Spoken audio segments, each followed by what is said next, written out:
Sahabat setia Gowori yang dikasihi Tuhan, Shalom. Hari ini adalah Jumat 20 September 2024. Bagi saudara-saudari sekalian, para penggemar film Korea pasti sudah akrab dengan yang namanya Lee Min Ho. Tapi hari ini bukan saya pengen bicara tentang artis drama Korea, melainkan hari ini kita memperingati martir-martir dari tanah Korea. Hari ini adalah peringatan wajib Santo Andreas Kim Tae-gon dengan Santo Paulus Chung Ha-sang. Mereka adalah martir dari tanah Korea bersama dengan kawan-kawannya yang menumpahkan darah demi iman. Kedua martir ini mewakili orang-orang Katolik yang mati di tanah Korea demi membela iman mereka akan Kristus. Mereka dinyatakan kudus oleh Paus Yohanes Paulus II dalam kunjungannya ke Korea pada tahun 1984. Kekristenan mulanya dibawa ke tanah Korea oleh seorang awam pada abad ke-17. Iman umat lambat laun semakin berkembang dan bertumbuh. Mereka beribadah sembunyi-sembunyi karena dinasti Joseon melarang agama Kristen masuk ke tanah Korea. Kemudian para misionaris dari Prancis datang ke tanah Korea dan semakin mengembangkan, menumbuhkan iman Kristiani. Dinasti Joseon menjadi semakin geram dan marah karena ajaran Kristiani yang diajarkan sungguh sangat berbeda dengan tradisi dan budaya mereka. Santo Andreas Kim Tae-gon adalah seorang imam pertama asal Korea. Sementara Santo Paulus Chung Ha-sang adalah seorang katekis rasul awam yang juga ditangkap dan dipersekusi secara sadis. Mereka akhirnya dibunuh sebagai martir di tanah Korea. Santo Andreas Kim Tae-gon wafat hanya selang 1 tahun setelah ia ditabiskan.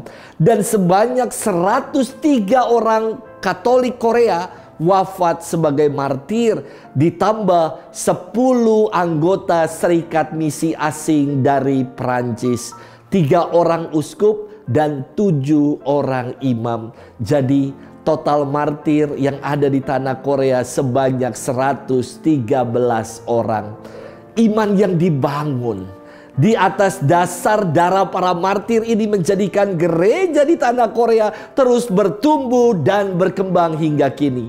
Saya pernah beberapa waktu lalu bersama dengan para Romo Dekenat Tangerang II, kami pernah berziarah ke tanah Korea. Wow, iman umat sungguh sangat luar biasa. Di gereja katedral Myeongdong bahkan hari Minggu puluhan misa dilangsungkan.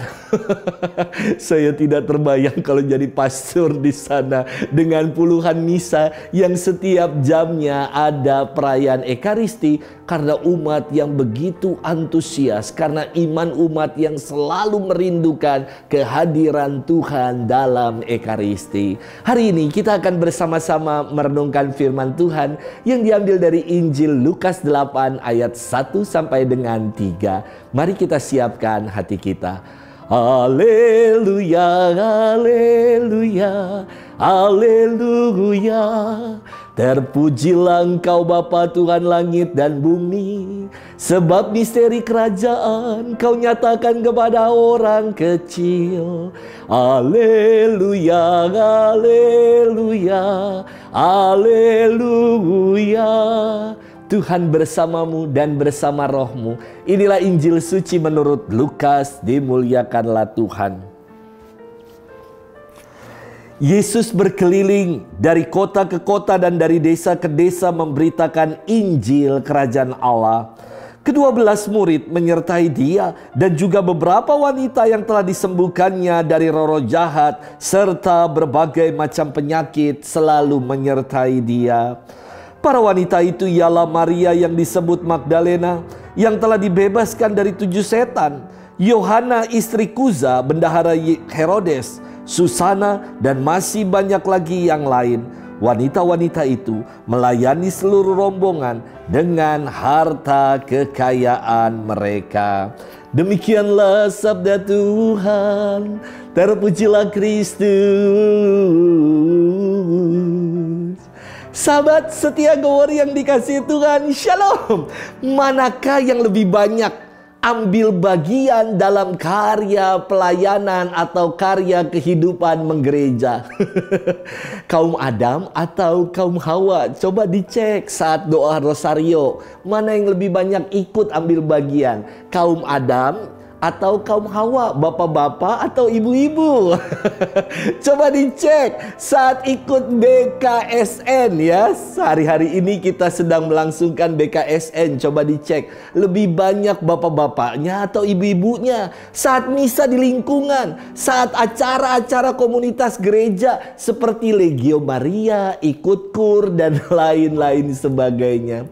Saya kira menurut survei sejauh mata memandang, ternyata yang banyak terlibat dan ambil bagian dalam dinamika karya pelayanan gereja adalah kaum Hawa, adalah para ibu, adalah para perempuan. Bahkan ada paguyupan yang namanya WKRI, Wanita Katolik Republik Indonesia, yang khusus untuk karya pelayanan bagi kaum Hawa. Dan karya pelayanannya sungguh sangat luar biasa, yakni memberikan kesaksian hidup menggereja di luar gereja bagi masyarakat. Wah, istimewa. Saya belum pernah mendengar ada komunitas Bapak-Bapak Katolik Republik Indonesia, BKRI. Kayaknya belum ada ya, belum terbentuk.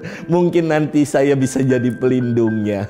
Sahabat setia Go Word yang dikasihi Tuhan, firman hari ini sungguh sangat istimewa.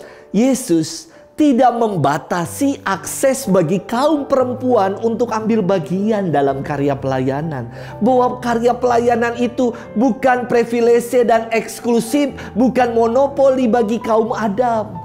Namun dengan satu dan lain cara kaum perempuan dapat ambil bagian dalam karya pelayanan. Dalam firman Tuhan dikatakan bahwa Yesus berkeliling dari kota ke kota, dari desa ke desa untuk memberitakan Injil Kerajaan Allah. Ke-12 muridnya yang adalah laki-laki turut menyertai Yesus. Namun jangan dilupakan, ada juga beberapa wanita yang telah disembuhkan dari roh-roh jahat, dari berbagai penyakit lainnya, juga mengikuti Yesus. Inilah pelayanan yang sejati, yang tidak membeda-bedakan, namun mau merangkul semua kalangan. Banyak orang keliru memahami pelayanan. Buat saya pelayanan itu bukan opsi, bukan pilihan. Pelayanan adalah sebuah keharusan. Yesus mengatakan, jika aku yang adalah guru dan Tuhan membasuh dan melayani kalian, hendaklah kalian saling membasuh dan melayani satu sama lain. Sahabat setia Go Word yang dikasihi Tuhan, acap kali kita ini kan lebih pengen, lebih ingin dilayani ketimbang kita melayani. Pelayanan itu dari kata Latin serviens, dalam kata Inggris disebut service. Maknanya adalah membantu, peduli, dan berinteraksi dengan tulus dalam memenuhi kebutuhan orang lain. Yesus sebagai pelayan sejati melakukan itu. Bagaimana dengan kita? Pelayanan kita tidak hanya terbatas dalam koridor gereja. Pelayanan kita dapat kita buat dimanapun kita berada. Maka kalau Rasul Paulus pernah mengatakan hal ini, celakalah aku jika aku tidak mewartakan Injil. Semoga kita pun dalam benak kita saling mengatakan, celakalah aku kalau aku tidak melayani Tuhan, sebab Tuhan telah terlebih dahulu melayani aku. Selamat bermenung dan Tuhan memberkati kita selalu, dalam nama Bapa dan Putra dan Roh Kudus. Amin. Selamat melayani.